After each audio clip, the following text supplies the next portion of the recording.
Thank you, Greg. Thank you. And first of all, thanks for such a nice intro and encouraging everyone to join LA.NET group and be a speaker. As Greg mentioned, that we are always looking for a new speaker. And I always tell him that, if there is a new speaker, I think he will give you the chance to speak over me. So definitely take that advantage. For the people like who are asking that they do not see the mute unmute option or their video option, so yeah, definitely ask Greg on the chat that you want to be promoted to panelist. So then Greg will promote you as a panelist. Then you will see all those options: mute, unmute, and video turn on and turn off. With that said, like with great power comes great responsibility. So if you are not muted properly, or if you have a lot of background noise, or the video is somehow bad or something is wrong, then you will be demoted back from panelist to regular attendee. With that said, let's get started on today's topic. Okay. So today we are talking about how to deploy your .NET application on AWS. And this is like, I wanted this to be more of hands-on. There are multiple ways that you can deploy your application, your own .NET application to AWS. I recently started learning about all this cloud development and how to be a developer in the cloud. And then one thing like that came out is that, okay, how do we actually, like, once I've built something, how do we deploy it on AWS? And so there are multiple ways to do it. We will be covering two of them today. One is Elastic Beanstalk, and the other one is using AWS Lambda. So yeah, using Lambda if the time permits towards the end. So we will discuss that. And I want this to be more of interactive and hands-on session for everyone. Welcome to our first volunteer panelist, Asia. Hi. Awesome. Yeah. If anybody else, please write on the chat that you want to be added as a panelist, and we'll be happy to add you. All right. Quick intro about me. I'm here now a lead developer at CSOD. I recently got promoted as a lead developer. So yeah, thank you. I have a YouTube channel. It's called Coach for Dev, where I talk about interview questions and answers for like technical interview questions and answers. I have a blog with the same website name, like coachfordev.com. I'm a regular speaker here at LA.NET and other meetup groups and code camps. I've also written one book called Mastering Web Developer Interview. It's available on Amazon. I'm a father to a 4-year-old, and I also mentor people on how to crack interviews and how to become a developer if you are interested, or how to crack interviews to any company like Microsoft, Google, Amazon, or whichever company you are looking for. So I can prepare you for those. This is more of part-time thing. All right. Now, for those who know me, I usually start my presentation with a small brain teaser, which is usually a funny answer, the question usually has a funny answer. What did JavaScript call his son? Anybody wants to try it?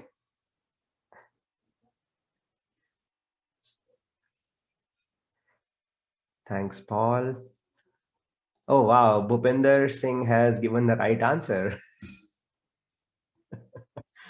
Okay, awesome. That's exactly right, Bhupinder. It's called JSON. All right. If you are still here, that means you like the joke and you're enjoying the sense of humor.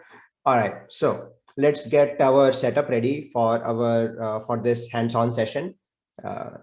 But if you follow along all the steps here, then you will be able to deploy your first AWS, your first .NET application on AWS. Okay. So first things first, do you have your own AWS account, everyone? Your own personal AWS account? I can only see Asia, so I can only see if you raise your hand or yes or no, or you can do thumbs up, or you can write in the chat.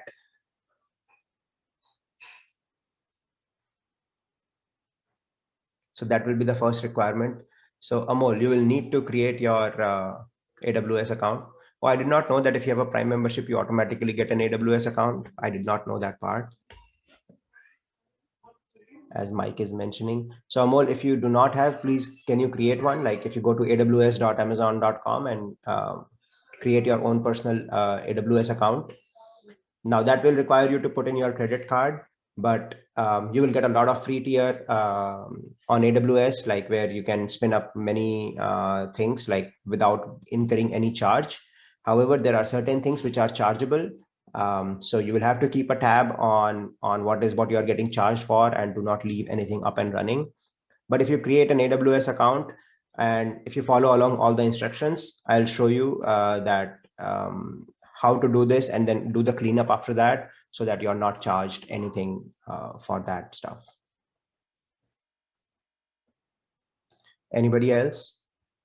That will be the first requirement. You will obviously need your AWS account in order to deploy your application on AWS.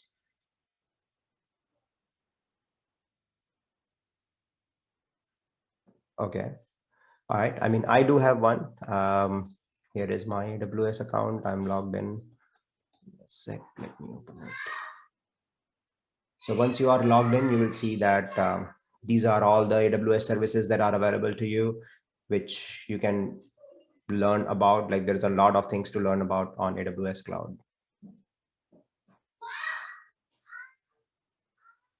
Okay. All right. Anybody else wants say yes or no if anybody is following along, if they have their own AWS account. So Mike, will you be able to follow along? Okay. Piyush said yes. Awesome. Paul said yes. Francisco said yes. Okay. Awesome. Awesome. All right. Yeah. See, that keeps me motivated as well, that okay, somebody is following along. That I'm just not talking to myself. All right, next, you will need Visual Studio. Now, I would prefer if you have the latest Visual Studio 2019. Does everybody have Visual Studio 2019? The reason why I'm asking for Visual Studio 2019 is because we're going to install AWS Toolkit, which is definitely it's supported by Visual Studio 2019. I am not sure if the previous versions of Visual Studios are supported by the toolkit or not. Awesome. Paul said yes. Mike said yes. Piyush said yes. Awesome. Okay. Oh, Samir said it supports 2017 too. Nice. I have Visual Studio Mac. Unfortunately, I think that should be okay, Brian, if you have Visual Studio Mac, because the toolkit should be working on even on Visual Studio Mac. Steve said yes. Okay, awesome. All right. Next, what you need is .NET 5 SDK. So that is a software development kit. I can share the link in the chat for .NET 5 SDK. Let me open it real quick.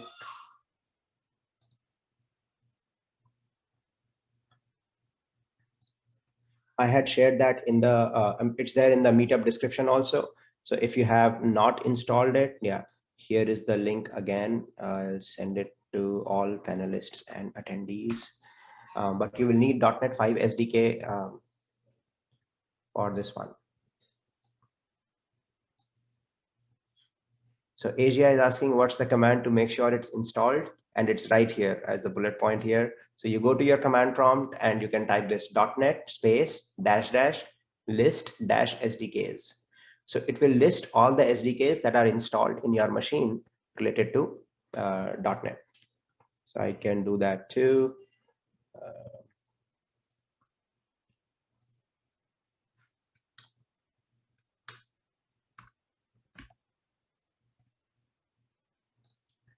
So does anybody have .NET 5 SDK installed previously, or is people mostly installing it right now?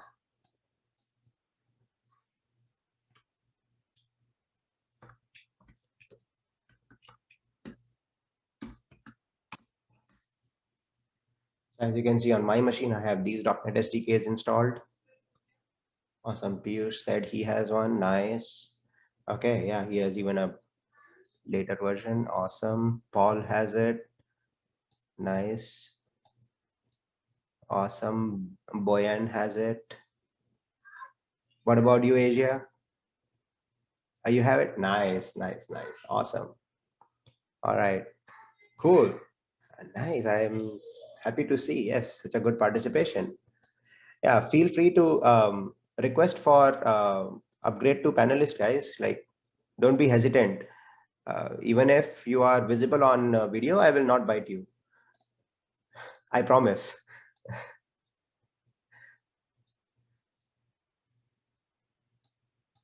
Okay, awesome. All right. Then next, what you need to do is now you need to put your credentials in your there is a credentials file in your own machine. The reason why we're gonna put those credentials there is like, so this is called access key, like access key ID and secret access key. These are the two things. This will help your Visual Studio to, or rather your AWS Toolkit to authenticate itself with the AWS account.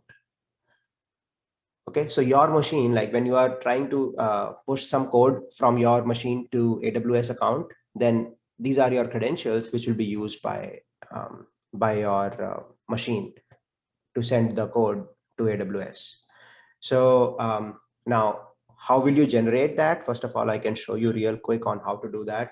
So you go to your AWS account and then you go here and under your name, you will say My Security Credentials. You click here.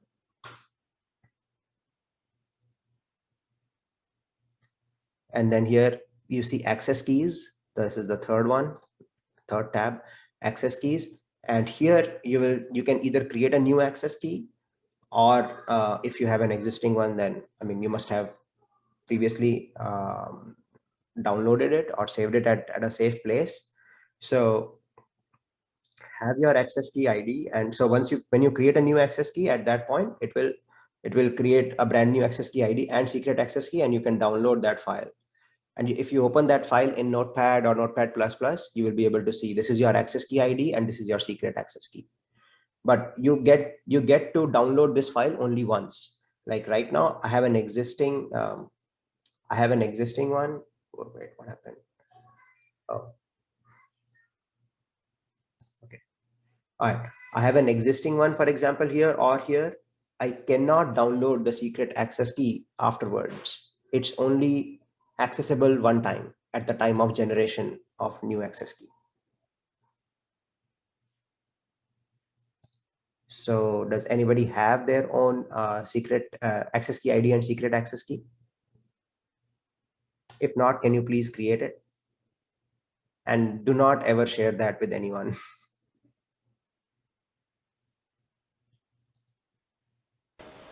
Hi, Okay. Avilash. Yes, yes, I Asia. say your name right? Abhishek. Abhishek. How you You can doing? call me Abhi. Yeah. Abhi, thank you.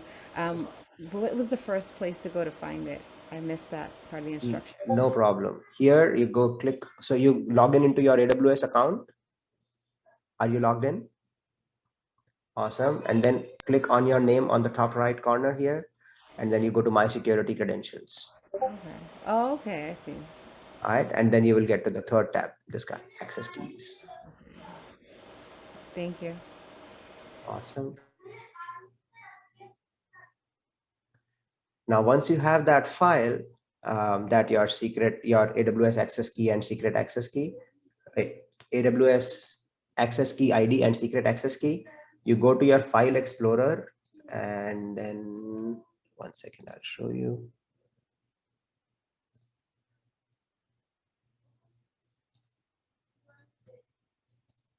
See users.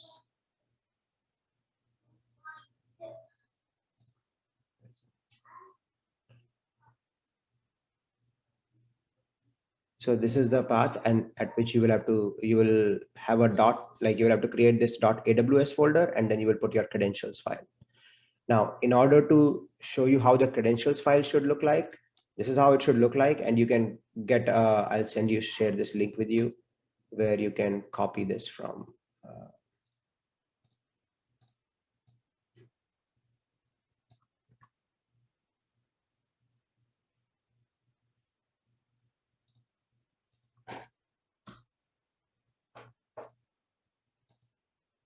So this is the credentials file, which is used by CLI also, as well as your AWS toolkit. And for those who don't know what CLI is, it stands for AWS command line interface, which is the another way of interacting with your AWS account through command line.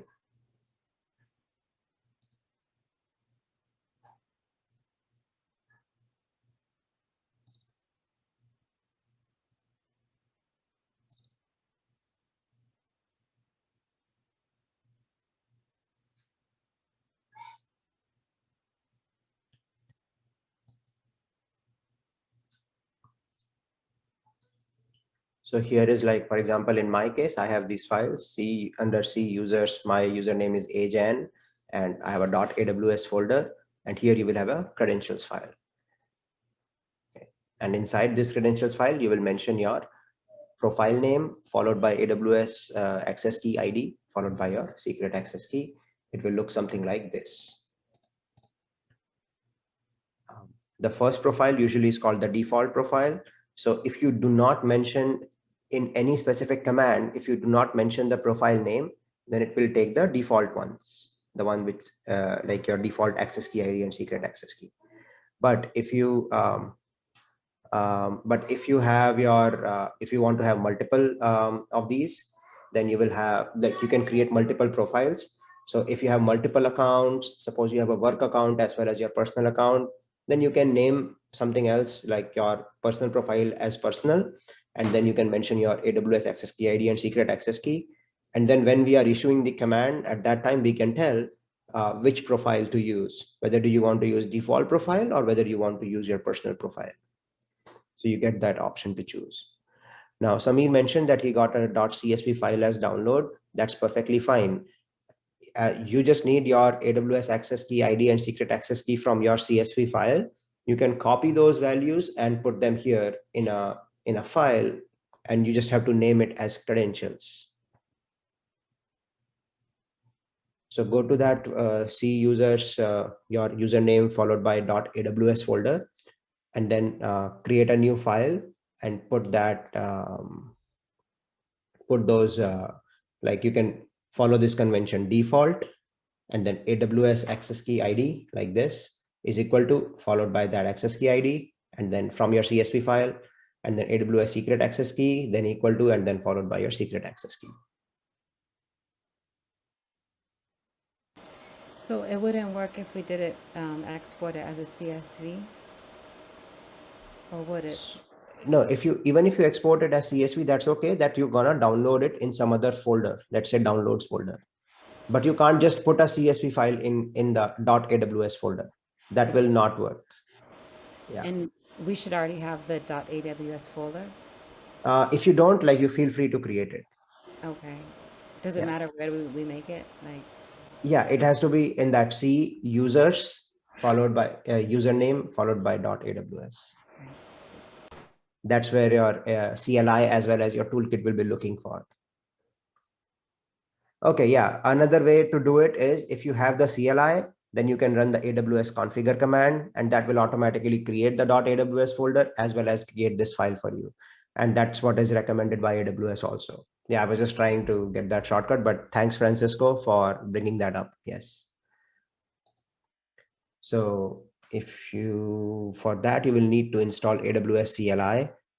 I think the latest one is version 2. So AWS CLI v2, and there you can run AWS configure command. Let me see if I can do that here.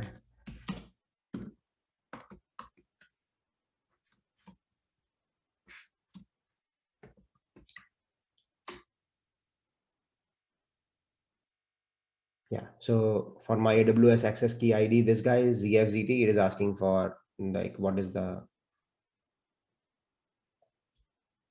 secret? No, what is the value that you want to provide here? So if I want to configure here, like, I can configure any access key ID and secret access key here. So it will ask me one by one both the values.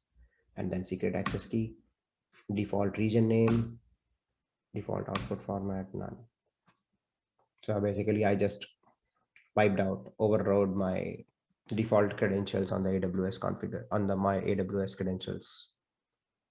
But you can paste your values here.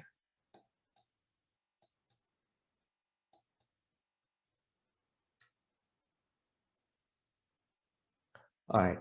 Has anybody completed this part yet?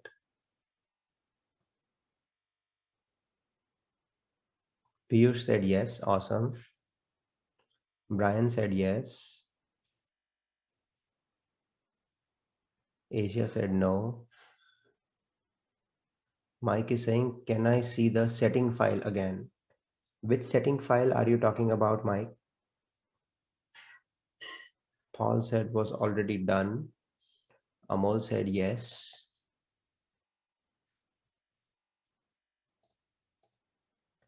Are you talking about this file? Mike? Hmm, okay. Yeah, I can't open this file, of course, so don't trick me into that. Uh, but it will look something like this. It will look like this. So you will have a under square brackets, you will have like the profile name, the default, and then AWS access key ID followed by equal to sign, followed by your key ID, and AWS secret access key followed by equal to sign, followed by your secret access key. Awesome. So does it has to be it lowercase? Yes, lowercase. Yes, Asia. That's right.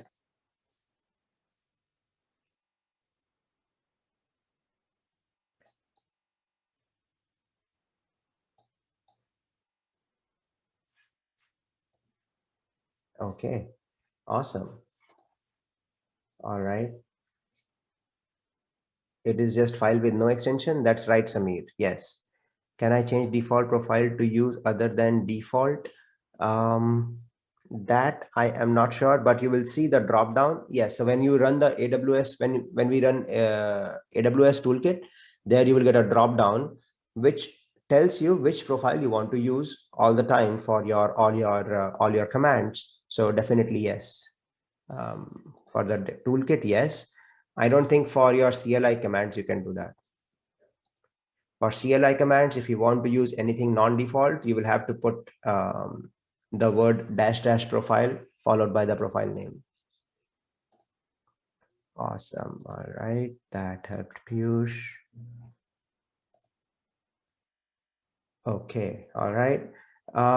Next, what we will be installing is the AWS Toolkit for Visual Studio.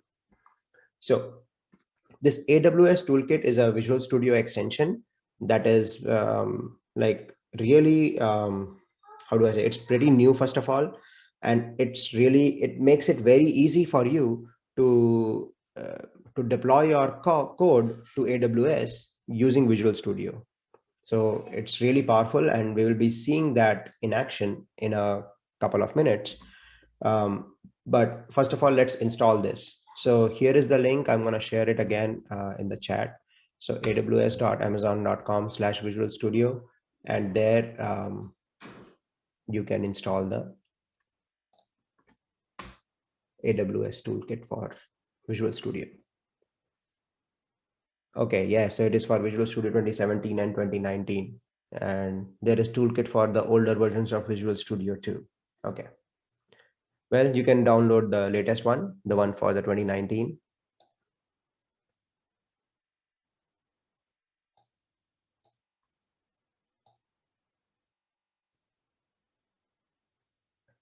Okay, and once you install it, then it will, you might have to restart your Visual Studio basically. And once you install that, then it will look, you will have something like this, an AWS Explorer in your Visual Studio.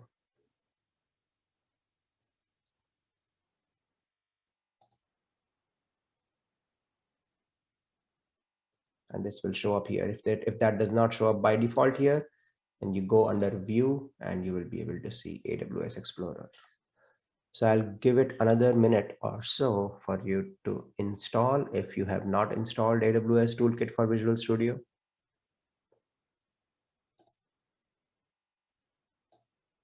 And if anybody finishes it or has already done it, feel free to post in the chat that they are ready and they have already done it. Oh wow, Piyush said done. Mike said done.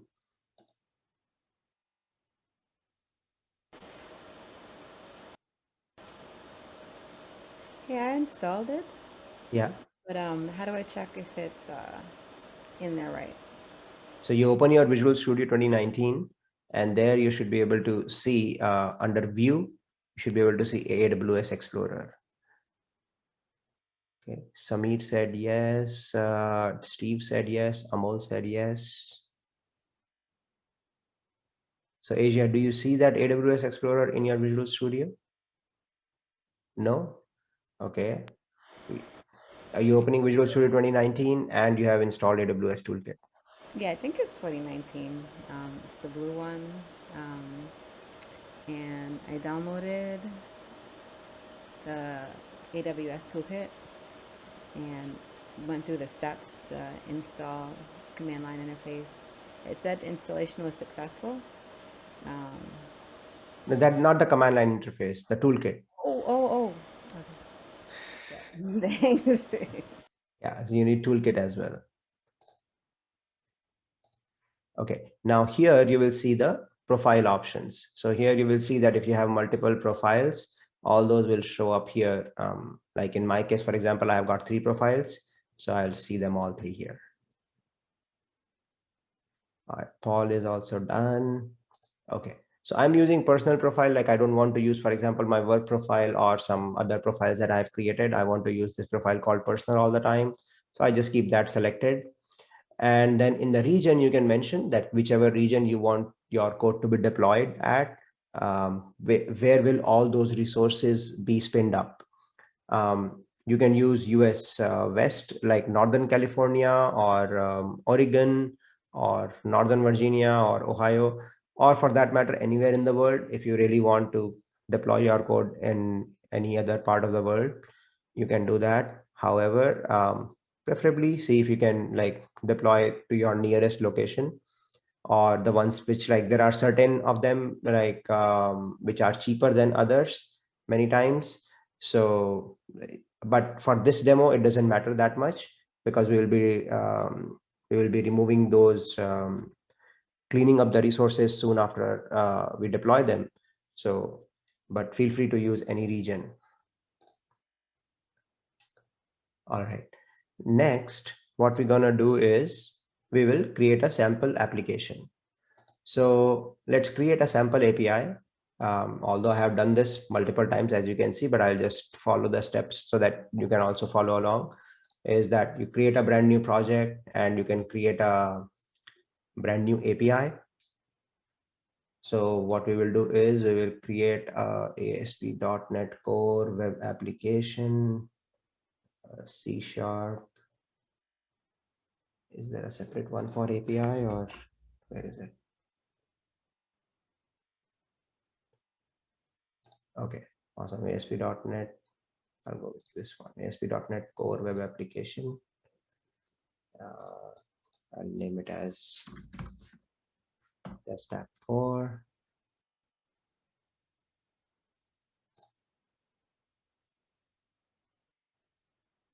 It is not an API or what? Okay, awesome. ASP.NET Core Web API. I'm using .NET Core 5.0. I don't need HTTPS. But Open API support, I don't need that.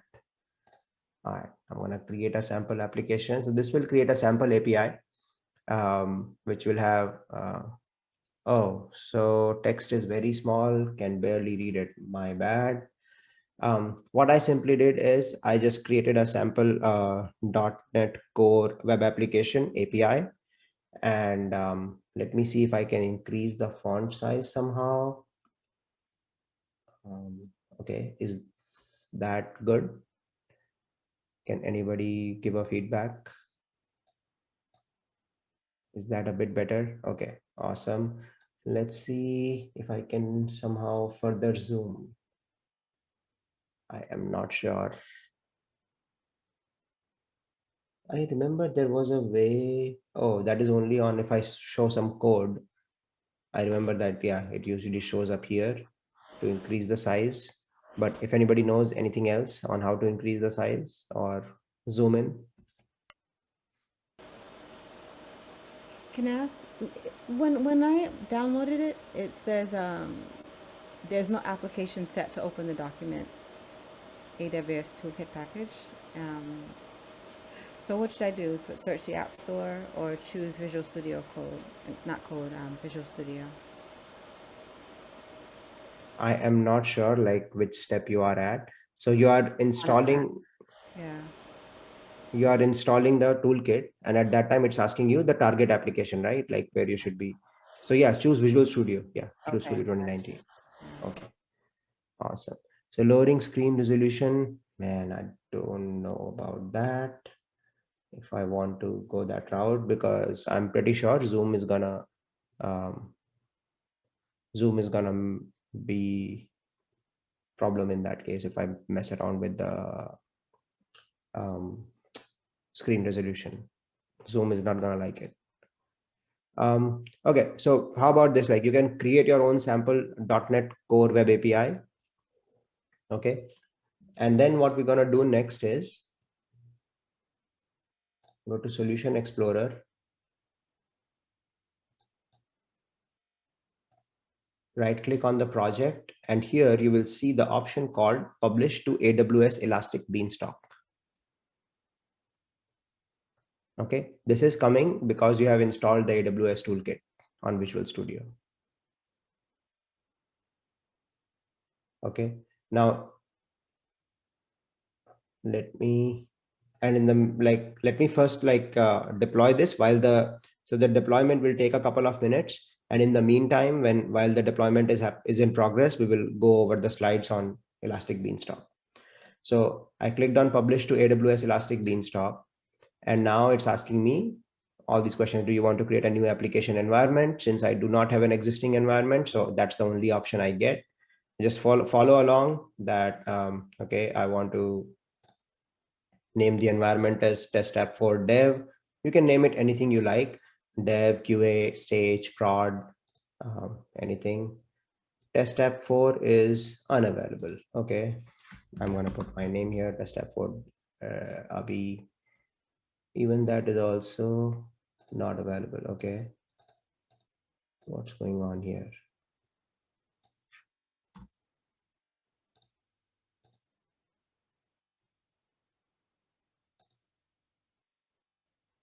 Does anybody know why this is happening? Error during URL validation. Never had that before. Okay, let me try this.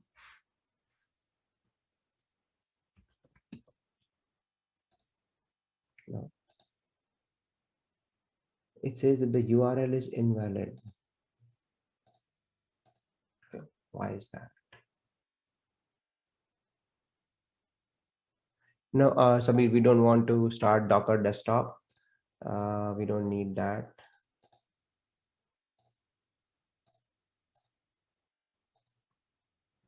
This is one of those times when the demo doesn't work. Anybody has any clue on this, on why this could be happening?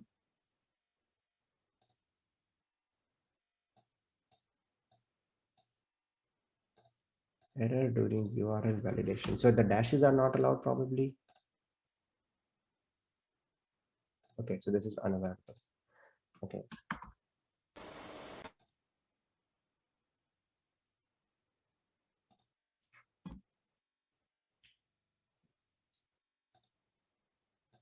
How come none of the URLs are available? Is it? Oh, I know why. Because my AWS credentials, I made them inactive. Hold on.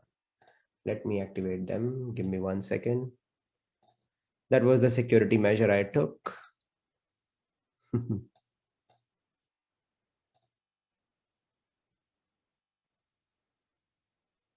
All right, now it should work.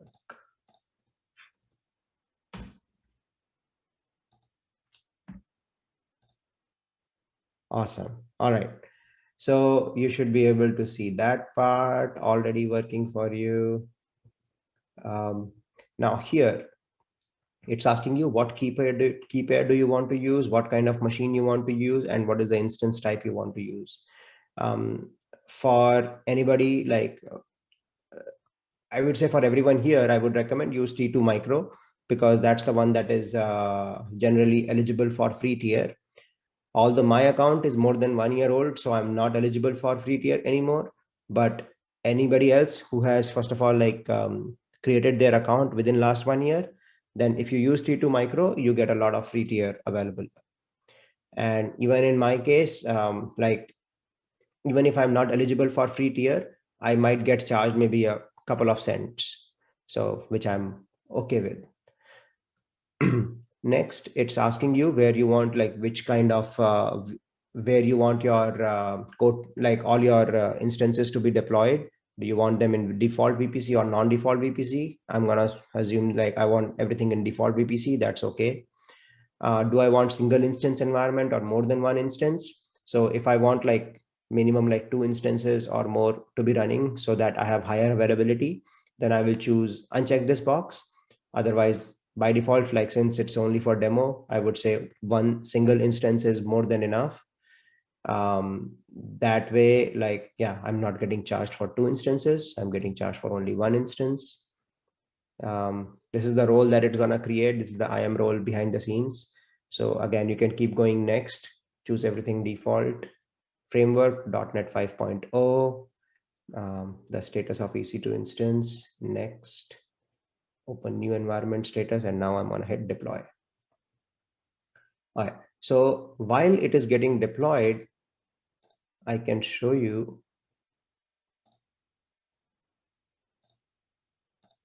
like that this is in progress and you should be able to see the status here.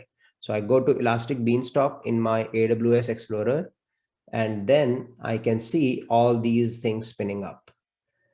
Create application is starting, it is starting, and like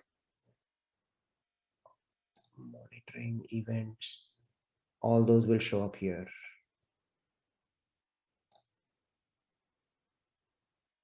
Okay. All right. So let it deploy. It will take maybe a minute or two. And in the meantime, we can go back to our slides.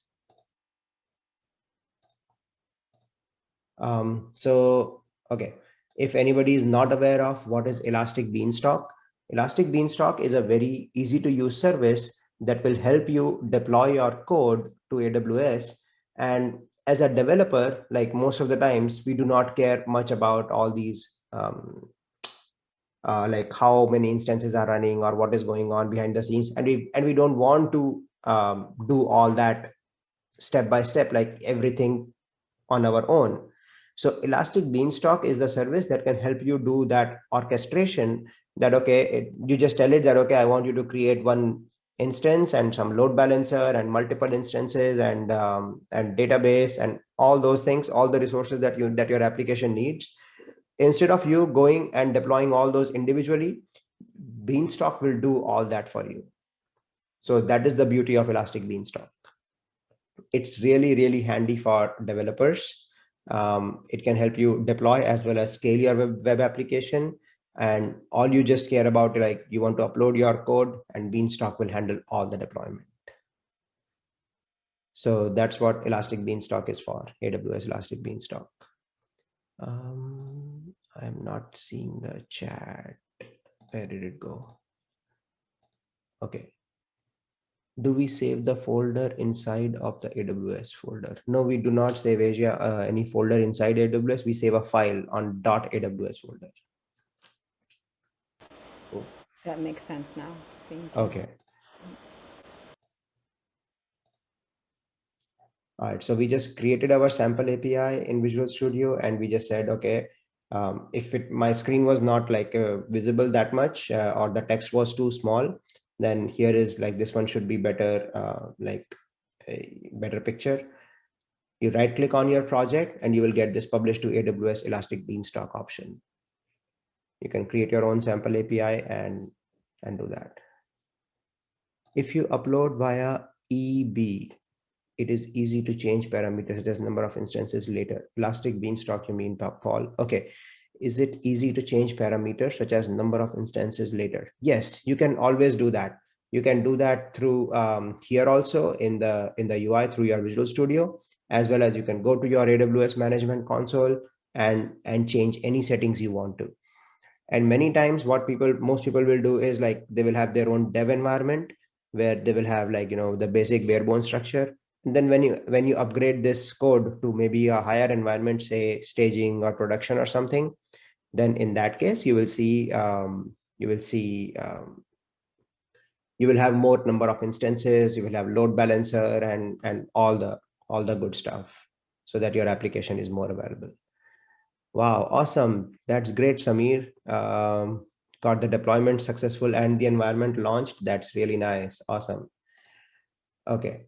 So I think for me too, first of all, I will run this locally just to show everyone that, okay, this is what it is. So this is a weather forecast controller.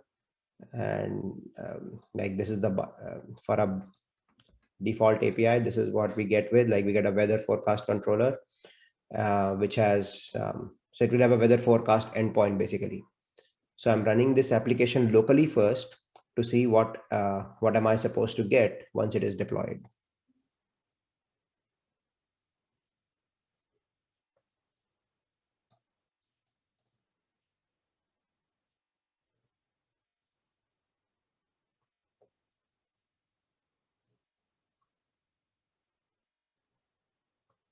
All right, so as you can see, if I'm running it locally, I'm getting some data back from my API when I go to the /weather forecast endpoint. Now I'm going to try the same thing on the AWS endpoint. So let's see, my test app 4 is deployed here.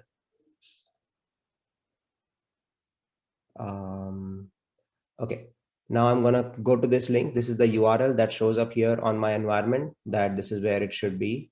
So I'm going to click on this. And as you can see, I'm getting a cannot be found, but I'm going to go to /weather forecast endpoint, because this is the endpoint that is exposed. And as you can see, I'm getting the data back from my sample API on the AWS. So it is deployed and anybody can hit this endpoint if they want to, and this request will be fulfilled. Cool. So well done, Samir. Anybody else was able to do this?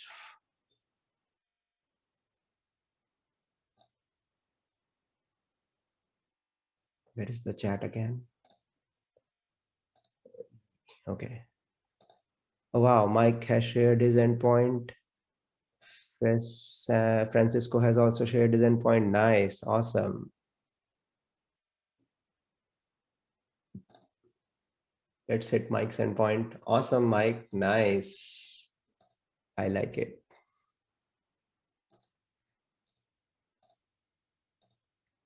Cool. Francisco's endpoint. Oh, wow. Okay, let's hit your weather forecast endpoint if you deployed that API or if you deployed something else. Okay, I think Francisco must have deployed like a sample.NET application. It's not the sample.NET web API. That's okay. Yeah. Awesome. That's cool. Asia is asking, how would one make it secure? Like again, security can be done at a lot of levels, Asia. The first and most basic thing is like your URL should be SSL, like HTTPS. Exactly. Yeah, basic SSL. So I think for that, you will have to enable settings, and then you will have to buy your SSL certificate and use whatever AWS certificate manager and then configure HTTPS. So you'll have to do all that for this. This is just for like how to quickly deploy your code for demo purposes if you want to do that. But yeah, you will have to do all that setup that you want only HTTPS, this thing, endpoint to be exposed. And plus, like if you want to make it even more secure, you will have to set up like security configuration that all the data that flows internally is also all encrypted, say from your like from your what is that called, from the point when it reaches the AWS cloud to your EC2 instance, and then it travels from EC2 instance, say, to your database or anywhere else throughout your VPC. So you will have to make sure that it's all secure. So yeah, security has to be done at a lot of levels. On cloud, how different settings? Uh, yeah, that is definitely, yeah. A lot of, we can go way too much into detail on that one. Okay, awesome. So for those, it was like those people who had it for the first time. Congratulations on deploying your first application to .NET using Elastic Beanstalk. Now, if you guys want real quick, I can show you how to do it using Lambda also. For that, we will not follow all the steps, but I'll quickly show you on what needs to be done when you create your project, like for your serverless Lambda. Okay, Samir, awesome. All right, I'm going to quickly show you. So when you create a new project, at that time you have for Lambda, you have certain template that you can follow, and this is called AWS Serverless Application. So if you follow this AWS, if you create like using this template, AWS Serverless Application, then you will have your application something like this. In my case, I already created it. It's called AWS Serverless App 3, but just quickly follow along, like do next on that. And if you do that, then when you right click on this project, you will have a brand new option called Publish to AWS Lambda. So remember, like publish to AWS Elastic Beanstalk was there previously when you used the regular template. But when you use this specific template, then you will get this option called Publish to AWS Lambda. And if you click on that, Publish to AWS Lambda, and now you have to follow along again all the prompts. Oh, wow. Okay, just one single prompt. Never mind. And now this is deploying my code to Lambda, AWS Lambda. And let me quickly go over the slides while the deployment is in progress. Oh, okay. Yeah, one more thing I forgot to mention about troubleshooting. Like in our case, it works successfully, which is usually never happens. Like whenever I'm demoing, it does not happen. But in case, suppose you are having some problem, like you are getting some error in the middle of the deployment, then in that case, please go and refer to the logs. And the logs, I want to show you the location of those logs here. So suppose, yeah, when you were deploying your application using Elastic Beanstalk and you had some issue, you will go to logs and just click on snapshot logs. Snapshot logs will retrieve all the logs from like latest logs from the AWS, from your AWS account. So I clicked on snapshot logs.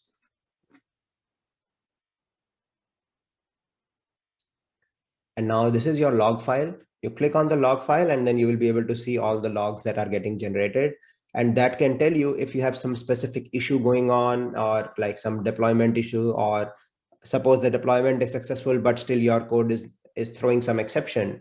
So you can debug all that like using these logs. So this is going to be a really important tool for you when you, if you are debugging something. All right. Okay, all right, let's go back to AWS Lambda. Now, is anybody familiar with what is Lambda?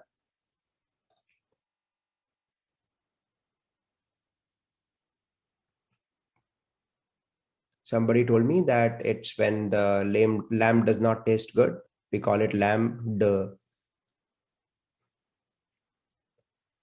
Okay, all right. Serverless, that's right. Awesome. Function as a service, yes, awesome. Equal to Azure functions, that's right. Yes. Serverless deployment, yes, awesome. Okay, There is no servers, Brian. Yes, that's a misnomer, Brian. I will not say that. Like there is no servers. There is definitely certain servers. It's just that they are all abstracted away from you. Like you don't have to worry about those. So yeah, like nodes. I like the bad lamb answer better. um, Bad lamb too. Okay. Infrastructure as a service. And Ryan is like, yes. Okay. Awesome. All right. So yeah. So it's function as a service where you don't have to worry about the servers as such. And when you deploy your code to Lambda, then yeah, you don't care about spinning up your EC2 instance or make sure of the good size, like it should be the right size and all that stuff. That code is deployed. Now you don't care about where it is deployed and how it is deployed, on what machine it is deployed. You don't care about all those details. Only thing is that your code, like there are certain supported languages and certain supported frameworks by AWS Lambda, and as long as you cater to those, like it is one of those, then you can run your code, and Lambda will run your code and will fulfill all the requests or anything that you ask it to do without you configuring any machine or anything like that. So that's a quick intro of AWS Lambda. Now again,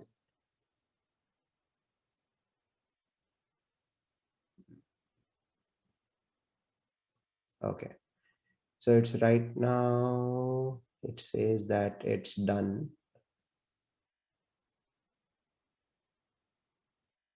Okay, so my Lambda has been deployed, and as you can see, welcome to running ASP.NET Core on AWS Lambda.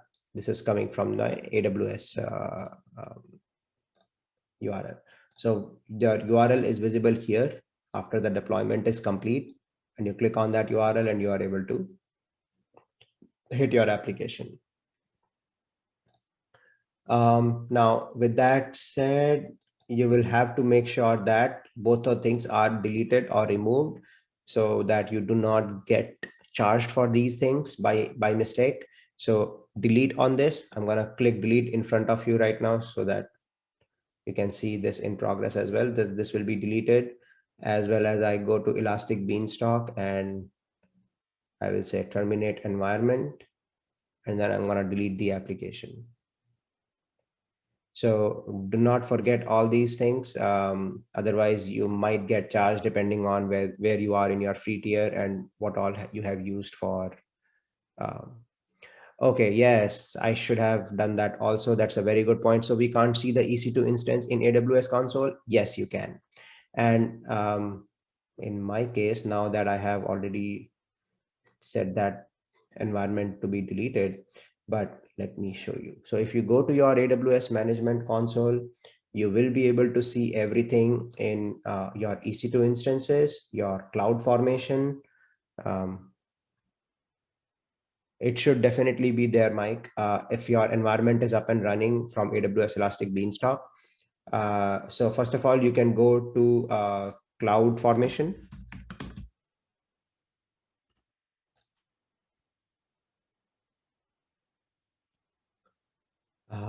So under cloud formation, as you can see, yeah,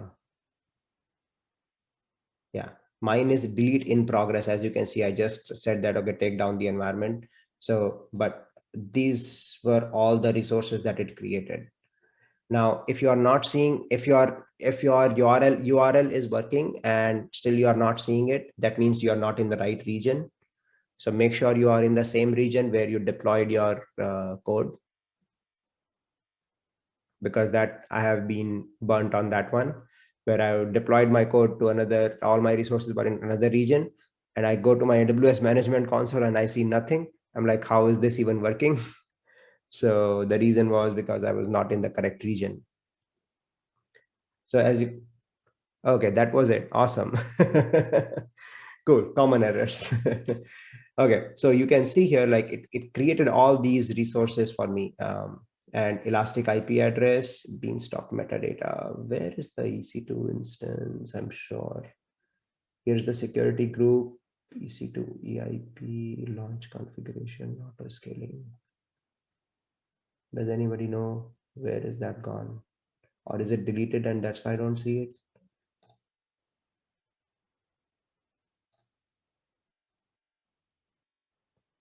This was the instance that was created. As you can see by the name also, I can tell you that this was exactly the EC2 instance that was created, but right now it's terminated. But yeah, Elastic Beanstalk uses AWS CloudFormation behind the scenes to deploy all these resources. So as soon as Beanstalk says, okay, start deploying, then it creates a CloudFormation template. If anybody is familiar with CloudFormation, basically with CloudFormation, you can write a template or templatize your resources. You can say that, okay, I want to create one EC2 instance, I want to create one database, I want to create one Elastic IP address and link them together. And you can configure everything related to how your resources need to be spinned up, and CloudFormation takes care of all that. The biggest advantage here is that you can get this code reviewed or automate the whole process. So that way, like, you don't have to spin up EC2 instance every time you go and log into your AWS management console, and then you are sitting together with, say, 3 other people and trying to configure this one by one. You can templatize this, get this code reviewed, and upload the template, and then CloudFormation will spin up those resources for you. So yeah, so Beanstalk basically creates an AWS CloudFormation template. Then the CloudFormation will spin up all the resources that you need, and then we'll deploy them. And you can change, you can configure, you can look at all that thing in progress, even through your even if you like, whether you can log in into your AWS management console, or you can see the whole thing while in your AWS toolkit as well. If you go to CloudFormation here we go, and that's where you will see everything.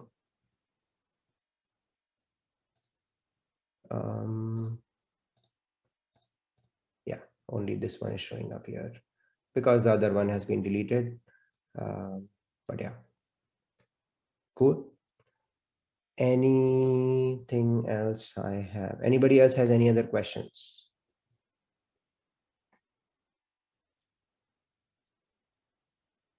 No questions? Okay, awesome. All right, last but not the least, will there be a recording available? Yes, Craig. Yes, there will be a recording available on the LA.NET's YouTube channel. So that will come. Automate the automation. That's a nice way to put it. Yes, Asia. Yes. Oh, okay. What is the YouTube channel called? We have the link in the uh, meetup page, as well as we can post it right now on the chat also. Awesome. Thank Greg. Okay, so yeah, I think this is the second last slide. For the cost, yeah, you're welcome, Craig. For the cost, if there is any cost for using the Elastic Beanstalk, and the answer is no, there is no cost to it, because you are like, it is completely free to you as a user. The only thing that you pay for is the underlying resources, like whatever the EC2 instance is getting spinned up, or if there is any database, or if you are using any Elastic IP addresses or whatever, like all the underlying resources that you are using. And if they cost anything, then those things will be charged to you. You will not be charged anything extra for using the Beanstalk functionality. Cool. So Beanstalk is free of cost, but Beanstalk will spin up specific resources. Those resources are chargeable. All right. Anybody else has any other questions? So can you automate it to turn off? Can you when you're automate? it to turn off. Yeah. When do you want to turn it off? Well, so like when you're done and you don't want to, accumulate a bill. Right. There are So certain that ways. like that's exactly what we are. When you delete the whole stack, then it will make sure that all the resources that it spinned up, it will delete all of them one by one. Okay, so you can set that up in your workflow. Definitely. Yeah. Oh, Yeah. nice. You can do that. Yes. You can say that I want to delete the stack after this. Yes, you can do that too in your workflow. There are specific AWS services for that too. This has been great. This is my first one. I appreciate it. Thank you for everything. No problem. Awesome. Okay. Anybody else in chat or in Q&A? No. Okay. All right. So yeah, this is the last slide. Like if it's a great tool for developers, the Elastic Beanstalk, and I think with the toolkit, AWS is trying to help the developers so that they can easily manage and use or consume AWS resources without any issues. Like it is so easy after when I saw the toolkit in action. Like I'm like, okay, wow, I can easily deploy my .NET code to AWS without worrying about all the small details. So it's very powerful. There are certain small defects and bugs that are associated with toolkit right now, but I think it is currently getting improved. And yeah, we are working like AWS is working heavily on it. So you will see a lot of improvements in coming soon on this toolkit as well. But right now, yeah, for any demo application, if you want to run it quickly and show it on AWS, or even at your workplace, if you are trying to do some POCs or something, then this is really handy. So you can try that out. And I think, yeah, that's all I had. Thanks everyone. Hope you guys liked it. Hope you guys learned something out of this session. And if you have any questions, you can stay here and I'm available to talk for a few more minutes, or feel free to connect with me on LinkedIn. If I can be of any help, I would be happy to do so. Thank you, everyone. Do you know if this is the same for Visual Studio Code? Boy, okay. You're welcome, Samir. Welcome, Mike.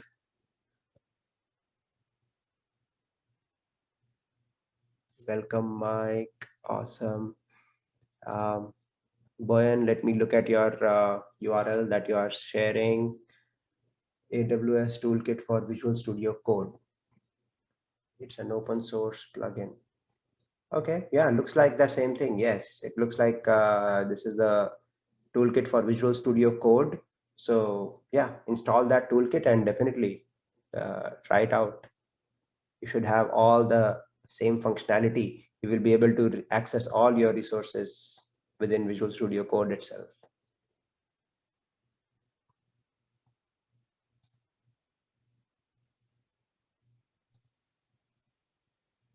Awesome. So yeah, if anyone has any other questions, feel free to just drop them in there while I'm, is that a new question? We'll try that one. Thanks. Couldn't get V6 to open. Okay. Sorry about that. So yeah, thanks, Abhi, for going through this. This was a really cool session, and really thanks for everyone for following along. It makes it a lot, it's as close as we can kind of get at this point to the olden times of a year or so ago. And especially thanks to Asia for being brave enough to throw on audio and video. Very much appreciate that. It's nice to see new faces. Hope to see you at some future meetings, and thanks to everyone who's hopefully been entertained by this idiot cat kind of bothering and making this very difficult on me. Joys of working from home. But yeah, so we'll post the video up in the next few days up into our YouTube channel. Throw the link into Twitter, Meetup, Slack, all the normal places. Really appreciate everyone for coming out tonight. Hopefully we'll see you at a future meeting. Got the next one coming up in 3 or 4 weeks or so, and going to keep these going at least once a month for the rest of time. So in the meantime, thanks again for everyone for showing up. Hopefully everyone is staying safe and healthy and sane and all those sorts of things. And we'll see you soon. But in the meantime, have a great night.